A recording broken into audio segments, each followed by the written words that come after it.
जी शेख साहब, सियासत में कब वापस आ रहे हैं? एहसान भादरों काट के जी। क्या मतलब? आपने पूछा ही इस तरह है ना शेख साहब, सुनाए फिर तरबूज कब आ रहा है या खीरे कब आ रहे हैं। खरबूजों का इस तरह पूछते हैं। देखें, शेख रशीद कभी भी सियासत से निकला नहीं है, बचपन से यही काम कर रहे हैं, चूंकि आवाम के खादम हैं और सियासत में रह के ही कौम की खिदमत की है, लोगों की खिदमत की है। और कौम अब फिर शेख रशीद की तरफ देख रही है कि कब वापस आए और अच्छे हालात भी वापस आए। आपके पास ऐसी कौन सी गीदड़ सिंगी है शेख साहब कि आप आएंगे और हालात अच्छे हो जाएंगे? देखें, मेरे पास गिद्दड़ सिंगी है या नहीं, मगर ये मुझे मालूम है कि मौजूदा मदारी का बंदर मर चुका है। लोग मायूस हो चुके हैं, लोग बिजली के बिल की वजह से जहर खा रहे हैं, खुदकुशियां कर रहे हैं। आप देखें क्या हालत हो गई है। मेरे घर में सिर्फ एक चूल्हा जलता है, वो भी कभी कभी। अच्छा, मगर गैस का बिल 1 लाख रुपया आ गया है। अब मैं किसके चूल्हे में अपनी गैस तलाश करूं।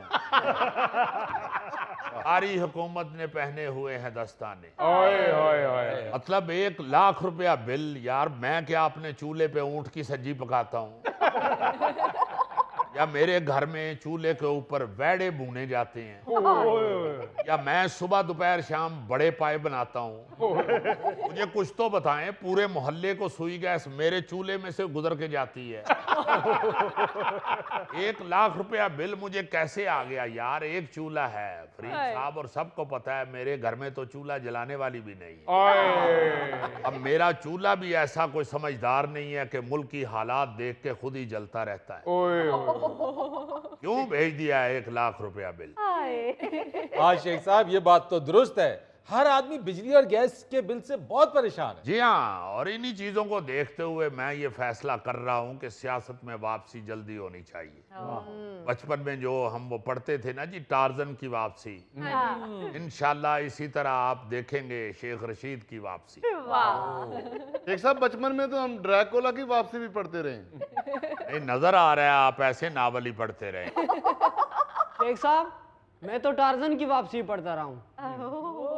टार्जन नु इन्ना भी खजल ना कर।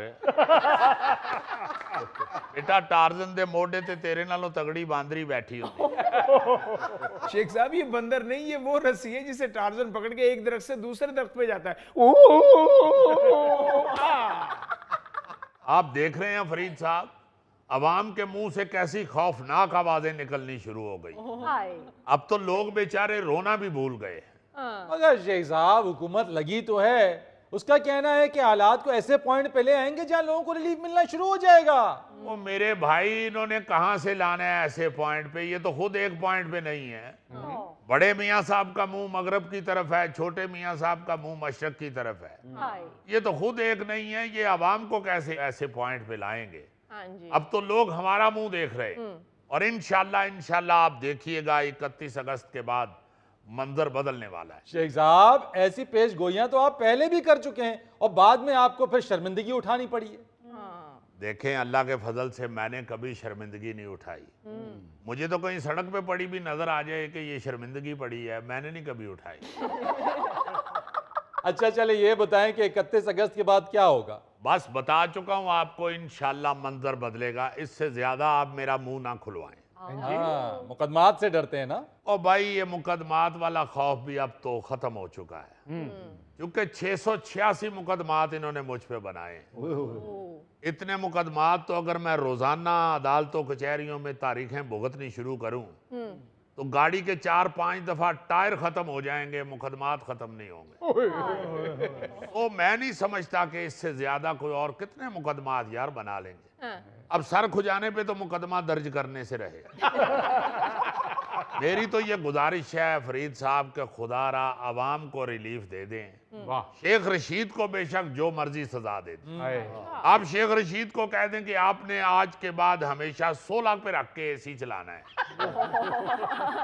आप शेख रशीद को कह दें कि आइंदा आपने गोश्त नहीं खाना, सिर्फ कीमा खाना है। आप शेख रशीद को कह दें कि भाई आइंदा आपने हमेशा फीकी चाय पीनी है।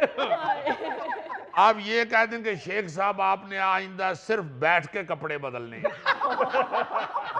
शेख साहब ये कौन सी सजाएं हैं? देखें फरीद, इस उम्र में यही सजाएं होती हैं। इस उम्र में बड़ा जी चाहता है कि खड़े होके कपड़े बदले जाएं, मगर जब भी बाबा खड़े होके कपड़े बदलता है गिर पड़ता है। इस उम्र में बड़ा जी चाहता है कि हड्डी वाली बोटी चबाई जाए, हाँ। मगर जब भी बाबा हड्डी वाली बोटी चबाता है उसकी दाढ़ हिल जाती है।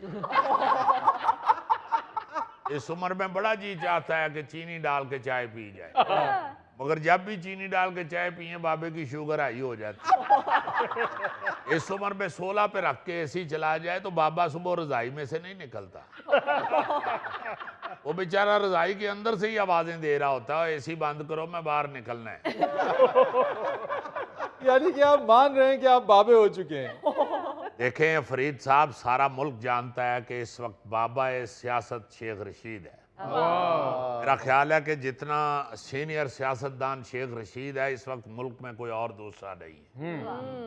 तो मैं ये समझता हूं कि लोगों को अब रिलीफ मिलनी चाहिए। लोग बेचारे बहुत सख्त परेशान हैं। लाखों लोग पासपोर्ट बनवा रहे हैं मुल्क छोड़ के जाने के लिए। तो मेरा मतलब है कि यहाँ पे अगर कोई बंदा ही नहीं रहेगा तो क्या करेंगे ये मियाँ शहबाज शरीफ, नवाज शरीफ? खुद अपनी चाय बनाएंगे। बिल्कुल सही कह रहे हैं आप शेख साहब। ये मुजफ्फर भी कई दफा गया पासपोर्ट बनाने, इसकी तस्वीर ही नहीं आती। तो जैसे बुजुर्ग आदमी के फिंगरप्रिंट नहीं आते ना, इसकी तस्वीर भी नहीं आती। शेख साहब ये गोगा भी सऊदी अरब जाना चाहता है, लेकिन इसके घर वाले नहीं जाने दे रहे। वो कह रहे पहले महीने ही तुम्हारे हाथ काट दिए जाएंगे। अरे अल्लाह करो खैर मंग, तेरी की मुल्तानो लाहौर आके मौई लगी। एक साहब गोगा चोर नहीं ਹੈਗਾ। हाँ किते भी चावल बन रहे हो ते देग विचों बोटी जरूर ਕੱਢਦਾ। हाँ तो उत्थे इन्नी चोरी भी माफी नहीं हुंदी ना। गोगे नूं 5 तरीक नूं पहली तनख्वाह मिलनी ते 3 तरीक नूं हत्थ बड़े जाने। इनको जाने दे शेख साहब, ये ऐसी एक दूसरे को छेड़ते हैं। आप जिन हालात का तस्करा कर रहे हैं उन हालात में तो अगर आप वापस आ भी गए तो क्या फर्क पड़ना है? इसलिए बार बार तजुर्बात करने से बेहतर है कि हुकूमत को मौका देना चाहिए ताकि वो कुछ कर तो सकें। और भाई कितनी दफा इनको मौका दें? आप देखें हमारे तमाम हमसाया ममालिक किस कदर तरक्की कर चुके हैं। हमने तोते की तरह यही रट लगाई हुई है, मौका दें मौका दें मौका दें।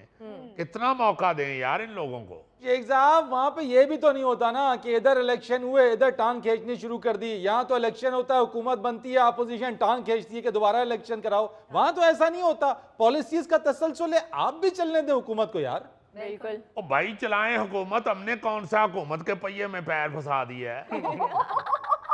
फरीद साहब, हमारे जाने के बाद हुकूमत ऐसे बैठी है जैसे सुल्तान राय के जाने के बाद पाकिस्तान की फिल्म इंडस्ट्री बैठ गई है। हाँ शेख साहब, वो फिल्म इंडस्ट्री से याद आया, आपने एक बयान दिया है कि कोई इंडियन फिल्म डायरेक्टर लाल हवेली पर फिल्म बनाना चाहता है। जी जी जी जी, महेश भट्ट की मैं बात कर रहा था कि महेश भट्ट 2 दफा मेरे पास आया। अच्छा। ये बड़ी पुरानी बात है। उस वक्त ये आलिया भट्ट जो है वो तो 3 पहियों वाली साइकिल पे दौड़ी फिरती थी। अच्छा। तो उसने बताया मुझे कि ये मेरी छोटी बेटी है। हाँ। तो मुझे उसने बड़ा कहा ये महेश भट्ट ने, बल्कि वो तो मेरा इतना फैन था, इमरान हाशमी की जगह वो मुझे फिल्म में इंट्रोड्यूस कराना चाहता था। तो अल्लाह का शुक्र है मैंने उस वक्त हाँ नहीं की, वरना इमरान हाशमी जितना बदनाम इस वक्त मैं होता। इसका मतलब है काफी प्यार करता है महेश भट्ट आपसे। जी जी, महेश भट्ट तो इतना प्यार करते हैं कि ये आलिया भट्ट का ये रणबीर से जब रिश्ता होने लगा था तो उन्होंने फोन पे मुझसे मशवरा लिया था। अच्छा। कि शेख साहब रणबीर रिश्ता मांग रहे हैं, आप बताएं कर दूं? मैंने कहा कर दो, उसने संजू में अच्छा काम किया है। नहीं वाकई दोनों कमाल आर्टिस्ट हैं, रणबीर भी और आलिया भी। हाँ जी। तो वो लाल हवेली पे फिल्म बनाना चाहते थे, अच्छा। मगर मैंने इनकार कर दिया। मैंने कहा नहीं भाई, ये लाल हवेली जो है ये इन कामों के लिए नहीं। हाँ वैसे शेख साहब, लाल हवेली पर हर शख्स की नजर है। जी हाँ जी हाँ, जब भी मेरे मुखालिफिन की हुकूमत आई है वो मुझसे ज्यादा लाल हवेली को अपने कब्जे में करना चाहते हैं। हालांकि फरीद साहब सिर्फ 3 मरले की वो लाल हवेली है जो मेरे नाम पे है। अच्छा। और मैं ये भी ऐलान कर चुका हूँ, वसीयत कर चुका हूँ कि मेरे मरने के बाद उस लाल हवेली को यूनिवर्सिटी को अतिया कर दिया जाए। 3 मरले की लाल हवेली को यूनिवर्सिटी को अतिया कर रहे हैं आप, इसका क्या फायदा होगा? देखें फरीद साहब, आपको वो, आप अमीर आदमी हैं इसलिए आपको वो छोटी लग रही है। वो जिस जगह पे है लाल हवेली, मैं समझता हूं कि अगर वाइस चांसलर साहब उधर अपना 3 मरले का ऑफिस बना लें, तो आपको मालूम है कि वाइस चांसलर के पास अक्सर मेहमान आते जाते हैं, कोड़ों ही नाश के बंदा बोतल फाड़ ले आंदा है। वाइस चांसलर साहब घर में नाश्ता करते हुए यूनिवर्सिटी से लेट भी नहीं होंगे, उनको मालूम होगा कि हवेली के बाहर नाश्ता भी मिलता है। फिर छुट्टी के बाद वीसी साहब वहीं से गोश्त सब्जी खरीद के घर ले जा सकते हैं। तो मैं समझता हूं कि वो 3 मरले जो जगह है उसका बड़ा फायदा होगा यूनिवर्सिटी को। शेख साहब 3 मरले की हवेली आप यूनिवर्सिटी को अतिया कर रहे हैं, वो आपका जो कई एकड़ों में फार्म हाउस है वो अतिया करें। बेटा उस फार्म हाउस ते तेरे वर्गे 6 माली काम कर देने, उन्हां दी रोजी बंद कर दियां।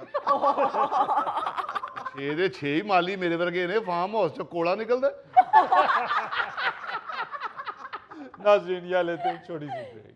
आप तो माशाल्लाह यूरोप जाते ही रहते हैं, आपको शर्म या तो है नहीं। हाँ मैंने यूरोप देखा है, मैंने मैंने मैंने कामों की देखा है, मुरीद के देखा है मैंने। ऐ फजूल लाफ्टर ना लो, सच्ची मुच्ची तुम बहुत यूरोप गए हुए हो।